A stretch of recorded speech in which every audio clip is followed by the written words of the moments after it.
मैं चाह रहा हूँ इस बार तो लोग खुद हमें वो समाधान बताएं जी, हम ये करना चाहते हैं इस कोरोना लहर को रोकने के लिए। डीसी सुजान सिंह यादव ने किया वैकल्पिक कोविड केयर सेंटरों का निरीक्षण। और हम पिछले मार्च शहर की मार्केट एसोसिएशन से मांगे सुझाव। सभी संस्थाओं ने बहुत सहयोग किया, दोबारा हमें चाहिए। और मतलब जिस तरह से पीक ये चल रहा है, रोजाना ऐसे घर में भी 2 विधायक लीलाराम व जिलाध्यक्ष से भी किया विचार विमर्श। थोड़ा सा अपने लालच को कम करना पड़ेगा। डीसी बोले सभी मिलकर करें कोरोना से मुकाबला। आइए सुनते हैं डीसी सुजान सिंह यादव ने क्या कहा।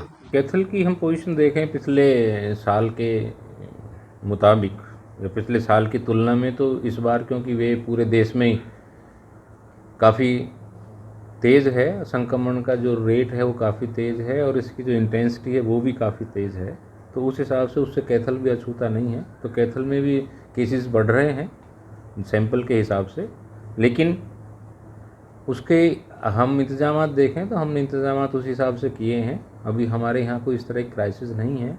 जहाँ तक कैपेसिटी बढ़ाने की बात है, अभी होम मिनिस्टर साहब ने भी वीसी ली थी, तो उसमें ये था कि बेड कैपेसिटी आप हर एक डिस्ट्रिक्ट बढ़ाए। तो हमारे पास जैसे डिस्ट्रिक्ट कोविड हेल्थ सेंटर पिछली बार सिर्फ 197 बेड्स थे, अभी तक हमने उनको बढ़ा के 277 कर दिया है और इसमें और हम चीज़ें एक्सप्लोर कर रहे हैं। और जहाँ तक डेडिकेटेड कोविड केयर सेंटर्स की बात है, उनकी भी हम संख्या बढ़ा रहे हैं। और कल ही वीसी में आदेश दिए गए थे कि जिस तरह से संक्रमण का रेट बढ़ रहा है, उस हिसाब से अगर कल को किसी को बेड की आवश्यकता पड़ती है तो हर एक ज़िले को कम से कम टेम्परेरी के आधार पर 400 प्लस बेड की कोई जगह आप उसमें खोज लें और उसको आप तैयार करा लें जो जो कोविड प्रोटोकॉल के हिसाब से हो। तो आज के इसमें हमने आज कई बिल्डिंग्स का दौरा किया और एसडीएम्स और सीएमओ के रिप्रेजेंटेटिव्स उन जगह को देख रहे हैं। खासकर हमने अपना ये छोटू राम खेल स्टेडियम है और इसके साथ राधा स्वामी सत्संग भवन है, तो इसको हमने देखा तो खेल स्टेडियम के में जो अपना हॉल है वो काफ़ी अच्छा है, 100/60 का है, तो उसमें भी शायद हम 100 बेड के आसपास की कैपेसिटी कर पाएंगे, जिसमें बेड का जो रखने का हिसाब होगा कोरोना की गाइडलाइन के हिसाब से होगा। और दोनों साथ ही हैं, तो जिस तरह से राधा स्वामी के वहाँ शेड है, शेड को हम टेम्परेरी हॉस्पिटल्स में कन्वर्ट कर दें जैसे आर्मी बनाती है, तो इस पर भी विचार किया जा रहा है। यानी कि एक जगह ही हमारे 200 के करीब की कैपेसिटी बन जाती है, लेकिन हमारा प्रयास है कि एक ही कंपाउंड में उसमें अगर कहीं 400 प्लस की मिल जाती है, क्योंकि एक कंपाउंड में अगर एक मेडिकल टीम होगी तो सभी को मॉनिटर किया जा सकता है रिसोर्सेज को ध्यान में रखते हुए। नहीं तो हर सेंटर के लिए अलग से अगर टीम है तो उसके लिए हमें रिसोर्सेज पे और दबाव पड़ेगा। जो हमारी स्वास्थ्य सेवाएं हैं जिनमें सबसे पहले अभी से बहुत ज़्यादा दबाव है, तो लेकिन उस दबाव को मीट आउट करने के लिए हम अब आईएमए से बात कर रहे हैं, वो हमें डॉक्टर्स मुहैया कराने की बात कर रहे हैं। और जैसे आपको मालूम है पिछली बार 5 वेंटिलेटर्स मिले थे कैथल ज़िले को, लेकिन उनके लिए सपोर्टिंग स्टाफ नहीं था, तो आज ही उस सपोर्टिंग स्टाफ के ऑर्डर हो गए हैं 4 के, तो वो लोग आ जाएंगे। तो इन केस अगर वेंटिलेटर की ज़रूरत पड़ती है तो वेंटिलेटर को ऑपरेशनल कराने में, फंक्शनल कराने में हम जो है सक्षम होंगे। संक्रमण का रेट बहुत ज़्यादा है, तो इसी को देखते हुए सरकार ने फिर ये आदेश दिया।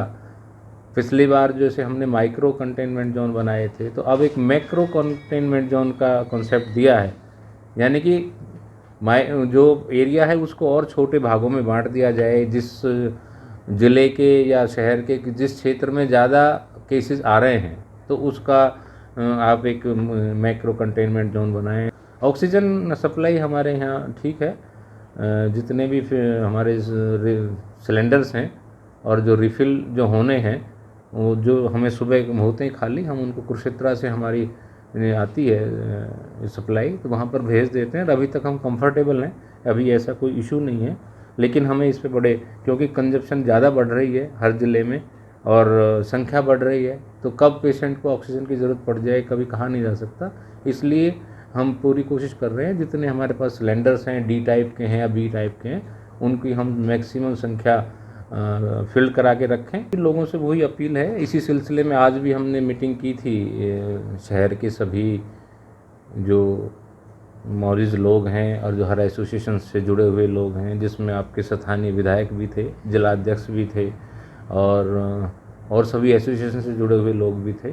तो सबसे हमने कहा कि हम इस चीज़ को, क्योंकि लहर बढ़ रही है तो इसको किस तरह से कंटेन किया जाए।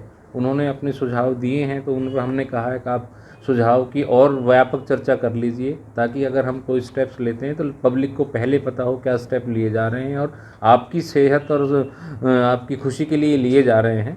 तो उसमें उनका काफ़ी सकारात्मक उनके प्रस्ताव आए थे कि हम इस पे विचार कर लेते हैं। जैसे सब्जी मंडी के प्रधान ने बताया कि भी हम आज उनसे बात करेंगे अपने सभी दुकानदारों से, ताकि वो अल्टरनेटिव दुकान हम खोलने का करें विचार। पहले शिफ्टिंग का था, भी कहीं दूसरे शिफ्ट करें तो शिफ्टिंग में कोई रेजिस्टेंस हो सकता है लोगों का, तो वहीं पर जितनी दुकान है उनका कहा भी आधी दुकानें आज काम करेंगी तो अगली बची हुई दुकान अगले दिन काम करेंगी। इसी तरह और एसोसिएशन ने अपने कुछ सुझाव दिए थे, लेकिन हमने कहा भी आप इनको अपने और जो मेंबर्स हैं उनमें आप पूरी तरह से डिस्कस कर लें, ताकि वो इम्प्लीमेंट करने में हमें आसानी हो। और लोग, मैं चाह रहा हूँ इस बार तो लोग खुद हमें वो समाधान बताएं जी हम ये करना चाहते हैं इस कोरोना लहर को रोकने के लिए। इस तरह से हम इसमें सहयोग देंगे। दुकानदारों से मेरी अपील है कि वो अपने, जैसे पिछली लहर में किया था, हर एक दुकानदार अपने दुकान पर सैनिटाइज़र रखे, बिना मास्क के कोई एंट्री ना करने दे, और दुकान के आगे कोशिश करे वो अपना सर्कल बना के, ताकि लोग जब खड़े रहें, अगर इंतज़ार कर रहे हैं अपनी बारी का, तो दूरी से खड़े रहें। सर, आप जैसे धारा 144 के व्हाट्सएप मैसेज आए हैं, तो अपने ज़िले में है कुछ ऐसा? नहीं, हमने धारा 144 लगाई हुई है, आज भी ऑर्डर किए हैं हमने, क्यों कंटेनमेंट जोन में जैसे धारा 144 है और सब जगह के लिए भी है, तो उसके लिए हमने आज धारा 144 के आदेश भी किए हैं। और कंटेनमेंट जोन में इस तरह से हमने, आपने देखा होगा सब जगह पुलिस की उपस्थिति में और बल्लियाँ लगा के, तो कंटेनमेंट जोन के अंदर जो है ना मूवमेंट रेस्ट्रिक्शन किया है। लेकिन जहाँ तक आवश्यक वस्तुओं की बात है, वो अपना ऑनलाइन या फ़ोन पे ऑर्डर प्लेस करें। कहीं कोई दिक्कत आती है तो हमें बताएं, EOMC उसके लिए सारा चीज़ प्रबंध करेंगे, वहाँ पर बताएं तो उनको सारी सुविधाएं दी जाएगी।